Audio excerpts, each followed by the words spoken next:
जम्मू कश्मीर 1886 से डोगरा ख़ानदान के ज़ेर तसल्लुत रहा है। 1947 में मुत्तहिदा हिंदुस्तान तकसीम हो गया। मुत्तहिदा हिंदुस्तान की तकसीम दो कौमी नज़रिए की बुनियाद पर हुई। तो जब तकसीम हुई, फसादात हुए, जो मुस्लिम आबादी थी गिरदुपेश में, वो सारे दारुल इस्लाम में पनाह लेने के लिए आए। अक्टूबर 47 में जो फ़ौजें यहाँ भेजी गईं, उस वक़्त जो भारत के वज़ीर आज़म थे, सबसे पहले वज़ीर आज़म जहानी जवाहरलाल नेहरू, वो यहाँ श्रीनगर आ गए। लाल चौक में मरहूम शेख अब्दुल्ला की मौजूदगी में उन्होंने कहा कि जम्मू कश्मीर के अवाम के साथ हम वादा करते हैं कि हमने जो फ़ौजें यहाँ बुलाई हैं उनको हम वापस लेंगे और आप लोगों को अपने मुस्तकबिल के फ़ैसला करने का मौका देंगे। हम सिर्फ़ और सिर्फ मिल्लत को ला इलाहा इल्लल्लाह मुहम्मदुर रसूलुल्लाह सल्लल्लाहु अलैहि वसल्लम की बुनियाद पर वातस्मू बिहब्लिल्लाहि जमीअन वला तफर्रकू, इस बुनियाद पर हम पूरी मिल्लत को मुज्तमअ करना चाह रहे हैं। हमारे सरफरोश जवानों को, बेटों को, बेटियों को ये हमारा पैगाम है कि आप किसी भी हाल में भारत के फौजी कब्ज़े पर कनात न करें। अपनी कौम को यकीन दिलाना चाहता हूँ कि हम ज़रूर इंशाअल्लाह भारत के फौजी कब्ज़े से आज़ादी हासिल करेंगे।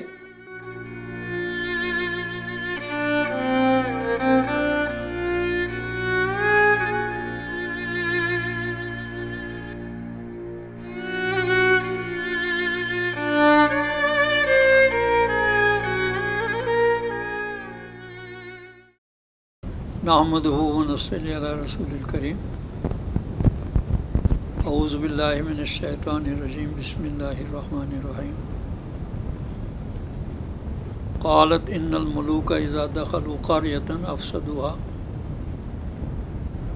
व जअल अइज़्ज़त अहलिहा अज़िल्ला व कज़ालिक यफ़अलून। आमन्तु बिल्लाहि सदक़ल्लाहुल मौलानुल अज़ीम। अब बताता हूँ तुझे रमज़ आए इन्नल मुलूक, सल्तनत अक़वाम गालिब की एक जादूगरी ख्वाब से बेदार होता है ज़रा महकूम, अगर फिर सुला देती है उसको हुक्मरान की साहिरी। खून इसराइल आ जाता है आखिर जोश में, तोड़ देता है कोई मूसा तिलिस्मे सामिरी। जम्मू कश्मीर के बारे में हम ये मौका पा रहे हैं कि इसकी तारीख़ पर एक नज़र डाली जाए और इसका माजी, हाल और मुस्तकबिल, इसके बारे में आगाही फराहम की जाए। मैंने सूरह अन-नमल की एक आयत तिलावत की है। उसमें अल्लाह ताला मलिका बल्क़ीस की ज़ुबान में इरशाद फरमाते हैं, इन्नल मुलूक इज़ा दख़लू क़र्यतन, जब गालिब क़ुव्वतें बादशाह के लिबास में या किसी और साम्राज्य लिबास में किसी कौम पर गालिब हो जाते हैं तो वहाँ फसाद कायम करते हैं और इज़्ज़त वाले लोगों को ज़लील करते हैं। व कज़ालिक यफ़अलून, और ये सूरत हाल हर दौर में देखी जाती है। इसी आयत के मफ़हूम में अल्लामा इक़बाल के 3 शेर मैंने आपके सामने पढ़े। इक़बाल इसी आयत की ताबीर और तफसीर में फरमाते हैं कि अक़वाम आलम की साम्राज्यत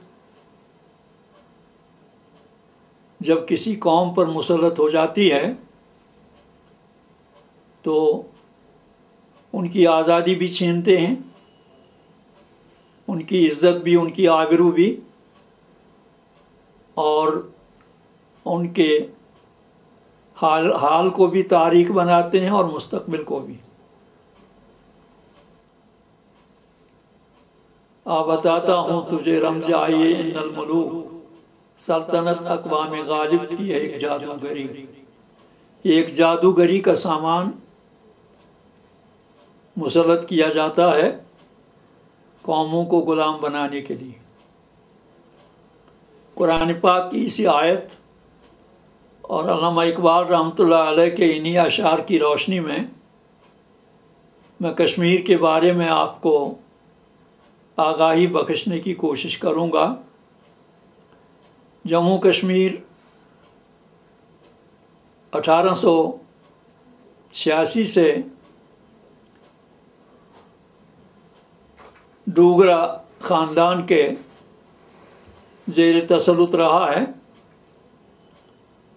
برابر 100 سال تک، 1947 تک۔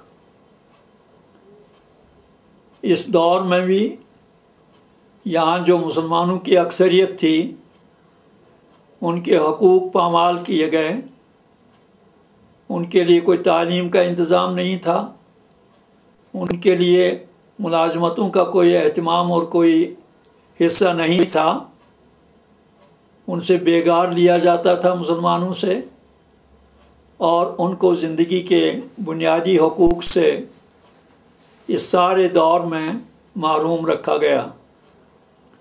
یہاں جو غیر مسلم برادری تھی وہ ڈوگرا شاہی خاندان کے دور میں شاہی خاندان سے وابستہ رہے، اور ان کے لیے سب مراعات تھیں، ان کے لیے تعلیم کے دروازے کھلے تھے، ان کے لیے ملازمتیں تھیں، ان کے لیے اقتصادی پیکیجز تھے، ان سے بیگار نہیں لیا جاتا تھا، ان سے ٹیکس نہیں لیا جاتا تھا، ان سے جبری مزدوری نہیں لی جاتی تھی، اور ان کے لیے اس تمام حکومت کی طرف سے جو رعایتیں ممکن ہو سکتی ہیں وہ سب ان کے لیے وقف تھیں۔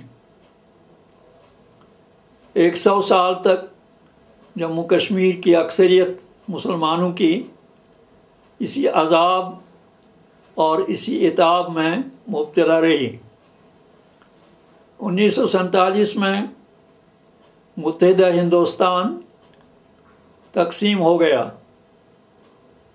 متحدہ ہندوستان کی تقسیم 2 قومی نظریے کی بنیاد پر ہوئی، اور اس کے بارے میں 25 جولائی 1947 کو اس وقت جو متحدہ ہندوستان کے گورنر جنرل تھے لیٹ لارڈ ماؤنٹ بیٹن، انہوں نے 25 جولائی 1947 کو ان اسٹیٹس کے لیے جن کی تعداد 650 کے قریب تھی ان کے لیے گائیڈ لائنز فراہم کی کہ آپ کو اختیار ہے کہ پاکستان بنے گا اس کا حصہ بنے، یا بھارت کا حصہ بنے، یا انڈیپینڈنٹ رہیں، لیکن 3 گائیڈ لائنز کو پیش نظر رکھنا ہوگا۔ ایک یہ کہ آپ کے ملک کی، آپ کی ریاست کی سرحدیں کس ملک کے ساتھ ملتی ہیں، بھارت کے ساتھ ملتی ہیں یا پاکستان کے ساتھ ملتی ہیں، ایک یہ دیکھنا ہوگا۔ دوسرا یہ دیکھنا ہوگا کہ آپ کی جو آبادی ہے آپ کے اسٹیٹ کی، اس میں مسلمانوں کی اکثریت ہے یا غیر مسلموں کی اکثریت ہے، یہ دیکھنا ہوگا۔ اور تیسرا پوائنٹ یہ دیکھنا ہوگا کہ آپ کے لوگ جن پر آپ نواب ہیں یا بادشاہ ہیں یا راجے ہیں مہاراجے ہیں، جو آپ کے زیر اہتمام ریاست قائم ہے، وہاں کے لوگوں کا مذہبی اور تہذیبی رشتہ کن لوگوں کے ساتھ ہے، پاکستان کے لوگوں کے ساتھ ہے یا بھارت کے لوگوں کے ساتھ۔ یہ 25 جولائی کو گائیڈ لائنز تھیں ان سٹیٹس کے لیے جو ڈائریکٹلی برٹش کنٹرول میں نہیں تھیں بلکہ انڈائریکٹلی برٹش کنٹرول میں تھیں۔ تو ہندوستان جب تقسیم ہوا، مسلم اکثریتی بنیاد پر پاکستان بنا اور ہندو اکثریت کی بنیاد پر بھارت الگ ہو گیا۔ تو بھارت میں جو یہ 650 کے قریب سٹیٹس تھیں ان کے لیے یہ گائیڈ لائنز جو فراہم کی گئی تھیں، بھارت نے ان کا احترام نہیں کیا، جموں کشمیر کے بارے میں خاص طور۔ لیکن ہندوستان میں اس نے ان گائیڈ لائنز کو اپنے مفاد میں استعمال کیا۔ حیدرآباد جو آندھرا پردیش کا حصہ بنا ہے وہ آزاد مملکت تھی، وہاں کا جو بادشاہ تھا، سربراہ تھا، اس نے انڈیپینڈنٹ رہنے کا اعلان کیا، لیکن ہندوستان نے وہاں پولیس ایکشن کیا اور 24,000 لوگ مارے گئے، جن میں اکثریت مسلمانوں کی تھی، کیونکہ وہ انڈیپینڈنٹ رہنا چاہتے تھے۔ تو بھارت کی حکومت نے اس وقت یہ آرگیو کیا، یہ دلیل پیش کی کہ حیدرآباد انڈیپینڈنٹ نہیں رہ سکتا کیونکہ چاروں طرف سے بھارت کی سرحدیں ہیں، اس لیے یہ آزاد نہیں رہ سکتا۔ تو وہاں پولیس ایکشن کر کے اس کو اپنے قبضے میں لیا۔ جوناگڑھ نے جو راجستھان کی ایک سٹیٹ تھی، ان کی سرحدیں سندھ کی طرف سے پاکستان کے ساتھ ملتی تھیں، انہوں نے پاکستان کے ساتھ الحاق کیا۔ اس وقت بھارت نے دوسرا بہانہ پیش کیا اور دوسری دلیل پیش کی، وہاں سرحد کا معاملہ تھا حیدرآباد کے بارے میں، اور جوناگڑھ کے بارے میں یہ کہا گیا کہ سرحدیں تو آپ کی پاکستان کے ساتھ ملتی ہیں سندھ کی طرف سے، لیکن آپ کی آبادی کا تناسب جو ہے، یہاں ہندو اکثریت ہے، آپ پاکستان کا حصہ نہیں بن سکتے۔ ابھی تک اقوام متحدہ کے ریکارڈ میں جوناگڑھ کے جو سربراہ تھے، بادشاہ تھے، ان کا دستاویز الحاق پاکستان کے ساتھ ابھی بھی ریکارڈ میں موجود ہے۔ تو وہاں بھی بھارت نے ایکشن کر کے، پولیس ایکشن کر کے اس کو ہندوستان کا حصہ بنایا، راجستھان کا حصہ بنایا۔ اگر انہی اصولوں کے مطابق ہندوستان عمل کرتا تو جموں کشمیر کا بھارت کا حصہ بننے یا بھارت کے قبضے کا کوئی جواز نہیں تھا۔ جموں کشمیر مسلم اکثریت کا علاقہ تھا، اس کی 750 میل، ناٹ کلومیٹرز، 750 مائلز سرحدیں پاکستان کے ساتھ ملتی ہیں۔ 47 میں یہاں 85% مسلمانوں کی آبادی تھی، اور یہاں کا جو تہذیبی اور دینی رشتہ ہے وہ انہی لوگوں کے ساتھ تھا جو پاکستان کے نام سے منصب شہود پر آئے۔ لیکن بھارت نے قبائلیوں کا بہانہ بنا کر جہانی ہری سنگھ نے ان سے کہا کہ آپ ہماری مدد کریں، اور بھارت نے یہ دیکھے بغیر کہ جموں کشمیر پر ہمارا فوجی قبضہ، اس کا کوئی جواز نہیں ہے گائیڈ لائنز کے مطابق، لیکن انہوں نے یہاں فوجیں بھیجی 27 اکتوبر 47 کو۔ اور ایک تو ہری سنگھ کا ہندو ہونا ایک وہ وجہ بنی، دوسرا یہ کہ ریڈ کلف ایوارڈ میں گرداسپور کا ضلع جو تھا اس میں مسلم اکثریتی تحصیل کو اس سے پہلے جو ایک نقشہ آیا تھا تقسیم کا، اس نقشے میں جون کے مہینے میں، جون 47 میں، اس میں وہ حصہ پاکستان کے حق میں ڈالا گیا تھا، لیکن انڈین نیشنل کانگریس نے انگریزوں کے ساتھ سازش کی، ریڈ کلف ایوارڈ جو ڈکلیئر کیا گیا اس میں 47 کی تقسیم میں उस मुस्लिम अक्सरियती हिस्से को भारत के नक्शे में डाला गया। एक और साजिश थी। दूसरी साजिश ये बनी कि डूगरा महाराजा के साथ आंजानी गांधी जी ने, जब मरहूम शेख अब्दुल्ला अभी जेल में ही थे सितंबर 47 में, ने उससे पहले वो कश्मीर छोड़ दो की तहरीक में वो जेल गए थे। सितंबर में उनको रिहा किया गया 47 में। तो उनके साथ उन्होंने गठजोड़ किया। यहाँ के महाराजे को और ख़ास तौर उनकी जो मिसेस थी उनके साथ उन्होंने बातचीत की और उनके सामने जब दूध का गिलास पेश किया गया तो उन्होंने कहा कि मैं ये नहीं पीऊँगा जब तक आप शेख अब्दुल्ला को रिलीज़ नहीं करेंगे। तो शेख अब्दुल्ला को रिलीज़ करवाने का मकसद यही था कि उसको 1948 से इंडियन नेशनल कांग्रेस के साथ रवाबित हैं। उन्होंने इंडियन नेशनल कांग्रेस का सेकुलरिज्म तस्लीम किया था और उसके वो कारकुन बने थे, लीडर बने थे। तो उनके साथ उन्हें उम्मीदें वाबस्ता थी कि वो इस मरहले पे भारत की मदद करेगा, तो उनको रिहा करवाया। तो ये तीसरा फैक्टर था। एक हारिस हैरिसन का फैक्टर, पहला फैक्टर अंग्रेज़ों और इंडियन नेशनल की साजिश थी। दूसरा फैक्टर ये बना कि आंजानी हरी सिंह हिंदुस्तान के साथ मजहबी ताल्लुक़ रखता था। उसको वो ख़याल नहीं रहा कि यहाँ मुस्लिम अक्सरियत है, उनकी ख्वाहिश के ख़िलाफ़ मैं क्यों ये फ़ैसला करूँ।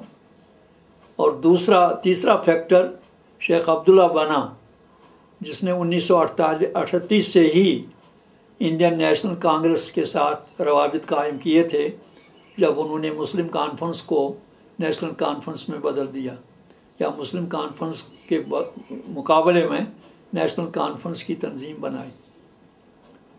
चौथा फैक्टर भी आपको सामने रखना चाहिए कि पाकिस्तान अभी बना था, वहाँ की जो हुकूमत थी वो उस वक़्त कोई जुर्रतमंदाना इक़दाम ना कर सकी। मौलाना मौदूदी रहमतुल्लाह अलैह, उन्होंने फसादात जब हुए थे तो वो पठानकोट में दारुल इस्लाम चला रहे थे। उन्होंने एक इदारा कायम किया था तकसीम से पहले, जहाँ वो लोगों को तैयार करते थे इस्लाम के लिए। उनमें इस्लामी सीरत, इस्लामी सोच, इस्लामी फ़िक्र और इस्लामी किरदार पैदा करने की कोशिश करते थे।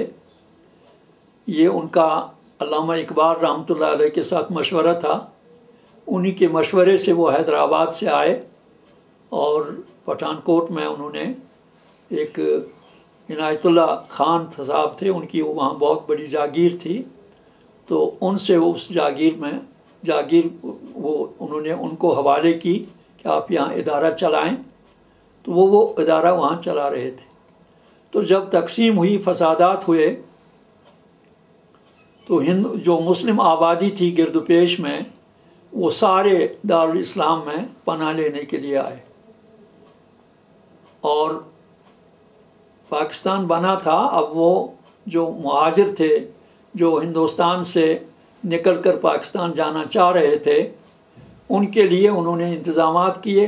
गाड़ियाँ आ गई वहाँ पठानकोट दारुल इस्लाम में, और मुसलमानों को लाहौर ले जाया जाता रहा। आखिरी जो फ़र्द था जिसने उस कैंप से हिजरत की, वो मौलाना मौदूदी रहमतुल्लाह अलैह थे। उस वक़्त तक उन्होंने हज़ारों मुसलमानों को पनाह दी और अपनी निगरानी में उनको गाड़ियों में लाहौर भिजवाया। तो वो आखिरी फ़र्द थे। 29 अगस्त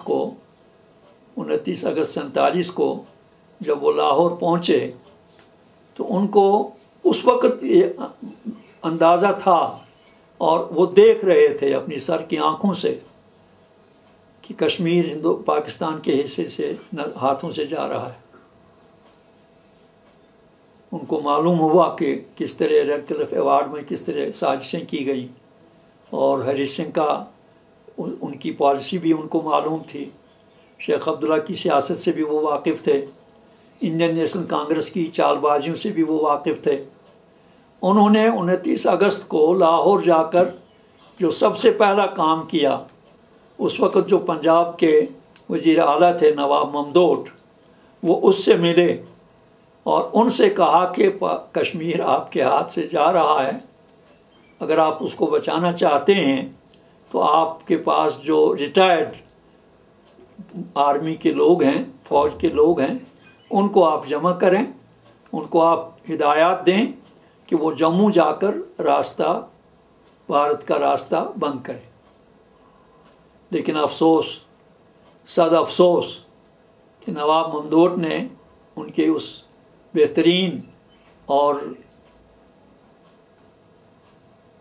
नतीजा खेज़ मशवरे को कबूल नहीं किया। उनसे कहा कि मौलवी साहब आप अपना काम करें, हमें अपना काम करने दें। यानी कोई वज़न और कोई तवज्जो उन्होंने उनके उस मुखलिसाना मशवरे की तरफ नहीं दी। और उसके बाद वो चौधरी मोहम्मद अली से भी मिले और उनको भी ये पैगाम पहुंचाया, लेकिन उन्होंने भी उस वक़्त कोई इक़दाम नहीं किया। तो ये चौथा फैक्टर बना हमें भारत की ग़ुलामी में जाने का। तो अक्टूबर 47 में जो फ़ौजें यहाँ भेजी गईं, उसके बाद यहाँ उस वक़्त जो भारत के वज़ीर आज़म थे, सबसे पहले वज़ीर आज़म आंजहानी जवाहरलाल नेहरू, वो यहाँ श्रीनगर आ गए। लाल चौक में मरहूम शेख अब्दुल्ला की मौजूदगी में उन्होंने कहा कि जम्मू कश्मीर के अवाम के साथ हम वादा करते हैं कि हमने जो फ़ौजें यहाँ बुलाई हैं उनको हम वापस लेंगे और आप लोगों को अपने मुस्तकबिल के फ़ैसला करने का मौका देंगे। ये उनकी कमिटमेंट थी सबसे पहली। और उसके बाद जनवरी 48 को हिंदुस्तान खुद ये मसला अक़वाम मुत्तहिदा में ले गया। उनका क्लेम ये था कि जम्मू कश्मीर हमारा हिस्सा है, तो यहाँ जो पाकिस्तान की तरफ से कबायली आ गए हैं उनको यहाँ से निकाला जाए और जम्मू कश्मीर को हिंदुस्तान का हिस्सा तस्लीम किया जाए। ये क्लेम था, ये दावा था हिंदुस्तान का। लेकिन अक़वाम मुत्तहिदा में जो सिक्योरिटी कौंसिल है, जो ऐसे मामलात पर बहस करती है और फिर फ़ैसले सादर करती है, उन्होंने हिंदुस्तान के इस क्लेम को तस्लीम नहीं किया। पाकिस्तान ने दावा किया कि नहीं, हिंदुस्तान की तकसीमों की रूह से जम्मू कश्मीर पाकिस्तान का हिस्सा है, तो इस पर हिंदुस्तान का कब्ज़ा नाजायज़ है। और फिर यूनाइटेड नेशन सिक्योरिटी काउंसिल ने 21 अप्रैल 1948 को पहली करारदाद पास की, जिसमें उन्होंने हिंदुस्तान के दावे को मुस्तरद किया और करारदाद पास की कि जम्मू कश्मीर ना भारत का हिस्सा है, ना अभी पाकिस्तान का हिस्सा है, ये मुतनाज़ा ख़िता है और पूरे जम्मू कश्मीर के आवाम को राइट टू सेल्फ डिटर्मिनेशन का हक़ दिया जाए, वहाँ रायशुमारी की जाए, रेफरेंडम किया जाए, लोगों से पूछा जाए कि वो हिंदुस्तान के साथ रहना चाहते हैं या पाकिस्तान के साथ रहना चाहते हैं। ये पहली करारदाद थी। उसके बाद 13 अगस्त को एक और करारदाद पास हुई, उसमें भी यही कहा गया कि जम्मू कश्मीर मुतनाज़ा ख़िता है और यहाँ के लोगों को इस्तिस्वा बिरायामा का हक़ दिया जाना चाहिए। भारत की हुकूमत ने पहली करारदाद भी पास की है, उस पर दस्तखत किए, तस्लीम की है, पाकिस्तान ने भी, और पूरी आलमी बरादरी इसकी गवाह है कि जम्मू कश्मीर भारत का हिस्सा नहीं है। यहाँ के लोगों को मौका दिया जाना चाहिए कि वो फ़ैसला करें पाकिस्तान भारत के साथ रहेंगे या पाकिस्तान का हिस्सा बनेंगे। 13 अगस्त को एक और करारदाद पास हुई इसी 48 के सन में, اور 5 جنوری 49 کو ایک اور قرارداد پاس ہوئی۔ کل ملا کر 18 قراردادیں پاس ہو چکی ہیں جن میں جموں کشمیر کی متنازع حیثیت تسلیم کی گئی ہے، اور بھارت نے ان قراردادوں پر دستخط کیے ہیں، ان کو تسلیم کیا ہے۔ پاکستان نے بھی اور عالمی برادری بھی اس کی گواہ ہے۔ آج جو جموں کشمیر کے عوام 47 سے لے کر آج تک جدوجہد کر رہے ہیں، بھارت سے اپنا حق مانگ رہے ہیں، یہ انہی تاریخی حقائق کی بنیاد پر ہے کہ جموں کشمیر کے لوگ جو جدوجہد کر رہے ہیں، یہ جو لوگ کہتے ہیں یہ حق خود ارادیت کے حصول کی جدوجہد کرنے والے سپریٹسٹ ہیں، علیحدگی پسند ہیں، یہ غلط الزام ہے۔ اور ہندوستان جو کہہ رہا ہے کہ یہاں لوگ الیکشن کرتے ہیں اس لیے یہ پاکستان بھارت کا حصہ ہے، یہ بھی جھوٹا دعویٰ ہے، اس کی کوئی بنیاد نہیں ہے۔ کوئی بھی الیکشن اول تو فوج کے سائے میں ہو رہا ہے، اس کی کوئی اہمیت نہیں ہے، اس کی کوئی کریڈیبلٹی نہیں ہے۔ دوسرا یہ کہ اقوام متحدہ نے 1952 میں فیصلہ کیا ہے، قرارداد پاس کی ہے کہ کوئی بھی الیکشن جموں کشمیر کے بارے میں جو قراردادیں پاس ہو چکی ہیں، ریزولیشنز پاس ہو چکے ہیں اقوام متحدہ کی سیکورٹی کونسل کے مطابق اور ان کے حکم سے، تو ان قراردادوں کو کوئی الیکشن مسترد نہیں کر سکتا ہے۔ یہ 1952 کی قرارداد ہے۔ اس لیے جموں کشمیر کے عوام جو جدوجہد کر رہے ہیں، میری طرف سے پوری دنیا کو بھی اور جموں کشمیر کے عوام، بھارت کے عوام کو بھی، پاکستان کے عوام کو بھی یہ پیغام جانا چاہیے کہ جموں کشمیر کے عوام کی جو جدوجہد ہے وہ مبنی بر صداقت ہے، وہ بیسڈ آن ہسٹوریکل فیکٹس ہے۔ اس کے پیچھے جو تاریخی قراردادیں ہیں ان کی بنیاد پر ہماری جدوجہد جنوین جدوجہد ہے، بیسڈ آن ہسٹوریکل فیکٹس۔ لیکن بھارت نے 47 سے برابر طاقت کا بے تحاشا استعمال کیا ہے۔ اکتوبر نومبر 47 میں جموں میں 5 لاکھ مسلمانوں کو بے رحمی کے ساتھ قتل کیا گیا۔ ان کو مفصلات سے، دور دور مقامات سے ان کو بلایا گیا کہ آپ آ جائیں، جموں آ جائیں، ہم آپ کو پاکستان بھیجیں گے۔ تو سارے لوگ آ گئے اس تمنا سے، اس امید پر کہ ہم پاکستان جائیں گے، اور ان کو جموں میں لا کر گاڑیوں میں بھر کر الگ راستے کی طرف لے جایا گیا بجائے پاکستان کی سرحد کے طرف، اور ان کو گاجر مولیوں کی طرح کاٹا گیا، لڑکیوں کو اغوا کیا گیا۔ ان میں سے چودھری عباس جو جموں کے بڑے مقتدر اور بہت ہی مخلص لیڈر تھے، ان کی ایک بیٹی بھی اغوا کی گئی۔ باقی مسلمانوں کی لڑکیاں اور جوانوں کو قتل کیا گیا، 5 لاکھ کی تعداد۔ تو 10 لاکھ لوگ ہجرت کر کے گئے۔ پورے صوبے جموں میں مسلمانوں کی اکثریت تھی، 61% مسلمان تھے۔ اسی اکثریت کو تبدیل کرنے کے لیے یہ قتل و غارتگری کا بازار گرم کیا گیا۔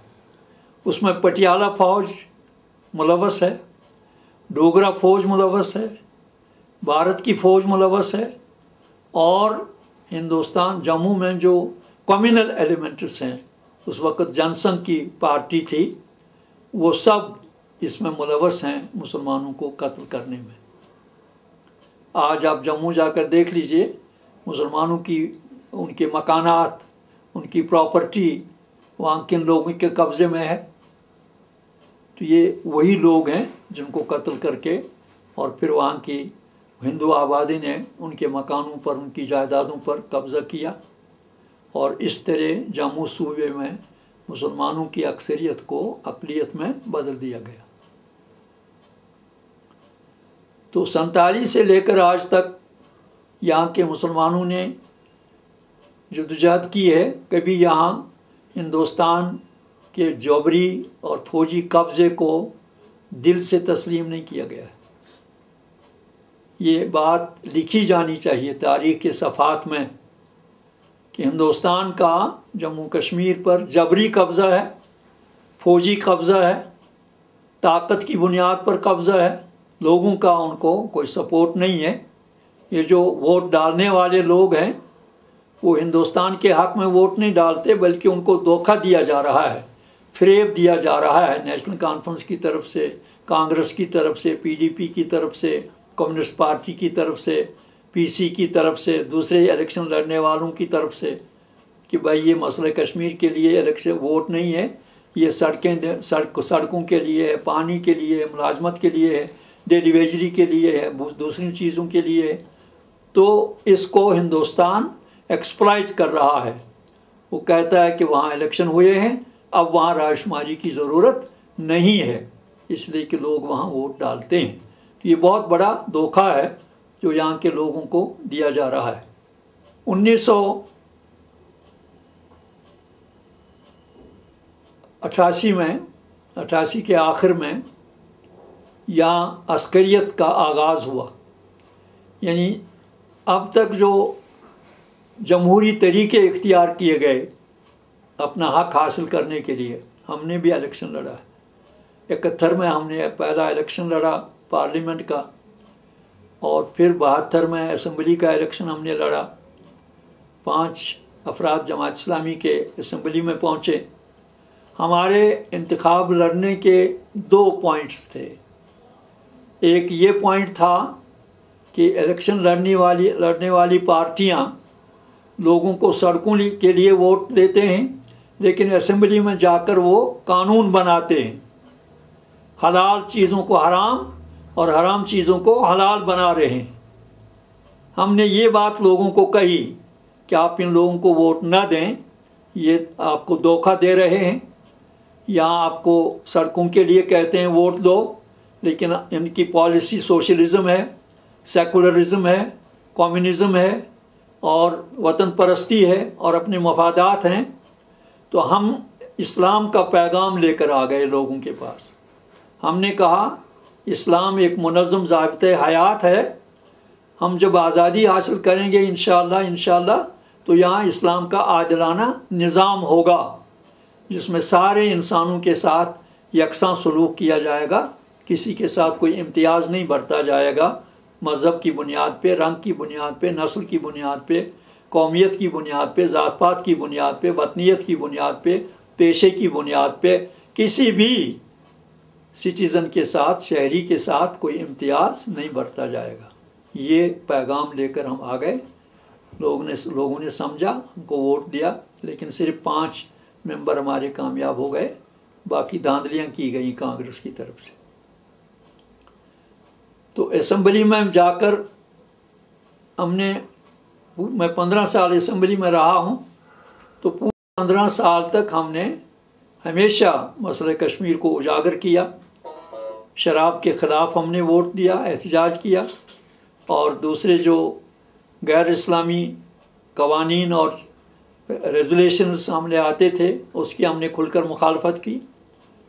तो लेकिन जब 1987 में जब यहाँ इलेक्शन हुए तो उस वक़्त यहाँ आज़ादी पसंद और इस्लाम पसंद पार्टियाँ यकजा हो गई और मुस्लिम मुत्तहिदा महाज के नाम पर हमने इलेक्शन लड़ा, मुस्लिम मुत्तहिदा महाज। तो उसमें नेशनल कॉन्फ्रेंस और कांग्रेस ने धांधली करके, गठजोड़ करके, जो लोग जीत रहे थे उनको गिरफ़्तार करके हीरानगर जेल पहुंचा दिया गया जम्मू, और जो लोग हार रहे थे उनको असम्बलियों में पहुंचा दिया गया। तो मुस्लिम मुत्तहिदा महाज के नाम पर इंतखाबात लड़ने के वक़्त हमको सिर्फ 4 सीटें मिली। तो 4 मेंबर हम गए असम्बली में मुस्लिम मुत्तहिदा महाज की तरफ से। तो 87 में जो धांधलियाँ हुई हैं वो भी एक वजह है इलेक्शन बैकआउट की। यानी उस वक़्त के बाद से हम लोगों ने अहद किया है कि अब الیکشن نہیں لڑنا چاہیے، اور قوم کو بھی ہم اپیل کرتے ہیں کہ ان الیکشنوں سے ہمارا کوئی مسئلہ حل نہیں ہوگا۔ اس کو ہندوستان ایکسپلائٹ کرتا ہے، ہندوستان کہتا ہے کہ لوگ ووٹ دیتے ہیں ہندوستان کے حق میں، اس لیے اب رائے شماری کی ضرورت نہیں ہے۔ تو اس عرصے میں عسکریت کے بعد آج تک جو یہاں کے لوگوں نے قربانیاں دی ہیں، 1 لاکھ کے قریب یہاں کے لوگوں نے قربانیاں دی ہیں۔ تو جموں کے لوگوں کی قربانیاں کل ملا کر اب تک ہماری قوم نے 6 لاکھ جانوں کی قربانیاں دی ہیں۔ عزتیں لٹ گئی ہیں، عصمتیں لٹ گئی ہیں، جائیدادیں لٹ گئی ہیں، 600 کے قریب یہاں شہداء کے مزار آباد ہو چکے ہیں۔ تو یہ ہمارا ماضی ہے کہ ہم ہندوستان کے فوجی قبضے کے خلاف جدوجہد کر رہے ہیں۔ تو آج بھی ہم یہ جدوجہد جاری رکھے ہوئے ہیں۔ ہم نے اعلان کیا ہے، جس پارٹی کے ساتھ ہم اس وقت وابستہ ہیں، تحریک حریت جموں کشمیر، اس کے 3 اہداف ہیں: اسلام، آزادی اور دین کی بنیادوں پر اتحاد ملت۔ تو اس نام پر ہم جدوجہد کر رہے ہیں، اسلام کے غلبے کے لیے، اسلام لوگوں تک پہنچانے کے لیے، اور پھر بھارت کے فوجی قبضے سے آزادی کے لیے، اور ملت میں دین کی بنیادوں پر اتحاد کے لیے۔ یہ جو ملت کو تقسیم کیا جا رہا ہے مسلکوں کی بنیاد پہ، پیشے کی بنیاد پہ، وطن کی بنیاد پہ، ذات پات کی بنیاد پہ، ہم اس سارے جو خلفشار پیدا کیا جا رہا ہے ملت میں، مسلکوں کے نام پر تقسیم کیا جا رہا ہے، ہم اس کے خلاف ہیں۔ ہم صرف اور صرف ملت کو لا الہ الا اللہ محمد رسول اللہ صلی اللہ علیہ وسلم کی بنیاد پر وَاعْتَصِمُوا بِحَبْلِ اللَّهِ جَمِيعًا وَلَا تَفَرَّقُوا، اس بنیاد پر ہم پوری ملت کو مجتمع کرنا چاہ رہے ہیں۔ یہ ہمارا موقف ہے، اور ہم ہندوستان کے جبری قبضے کے خلاف آج بھی جدوجہد کر رہے ہیں، اور آئندہ بھی انشاءاللہ کرتے رہیں گے۔ جب تک ہم بھارت کے جبری اور فوجی قبضے سے آزادی حاصل نہیں کریں گے، ہماری جدوجہد جاری رہے گی، اور ہماری طرف سے آنے والی نسلوں کو، ہمارے سرفروش جوانوں کو، بیٹوں کو، بیٹیوں کو یہ ہمارا پیغام ہے کہ آپ کسی بھی حال میں بھارت کے فوجی قبضے پر قناعت نہ کریں، کوئی کمپرومائز نہ کریں، اس کے سامنے نہ جھکیں، اس کے سامنے نہ بکیں، بلکہ اللہ پر بھروسہ کر کے، اعتماد رکھ کر، اور اپنا جو ہمارا سٹینڈ ہے، ہمارے ساتھ جو وعدے کیے گئے ہیں، ہمارے پاس جو مضبوط بنیاد ہے، ہندوستان کی کمٹمنٹس، ہندوستان کے وعدے، اور پھر اقوام متحدہ کی 18 قراردادیں، اور پھر اپنی عظیم اور بے مثال قربانیاں، ان کو پیش نظر رکھتے ہوئے مستقبل میں بھی بھارت کے فوجی قبضے کے خلاف جدوجہد جاری و ساری رکھی جائے۔ اور میں آپ کی وساطت سے اپنی قوم کو یقین دلانا چاہتا ہوں کہ ہم ضرور انشاءاللہ بھارت کے فوجی قبضے سے آزادی حاصل کریں گے، کیونکہ تاریخ نے ہمیشہ ہمیں بتایا ہے کہ جہاں طاقت اور صداقت کا مقابلہ ہوتا ہے، طاقت کتنی بھی بھاری ہو، طاقت کتنی بھی زیادہ ہو، لیکن آخر کار صداقت فتح یاب ہو جاتی ہے۔ ہم صداقت پر ہیں، اور انشاءاللہ ہم کامیاب ہو جائیں گے بھارت کے فوجی قبضے سے آزادی حاصل کرنے میں۔ یہ ہمارا مستقبل ہے۔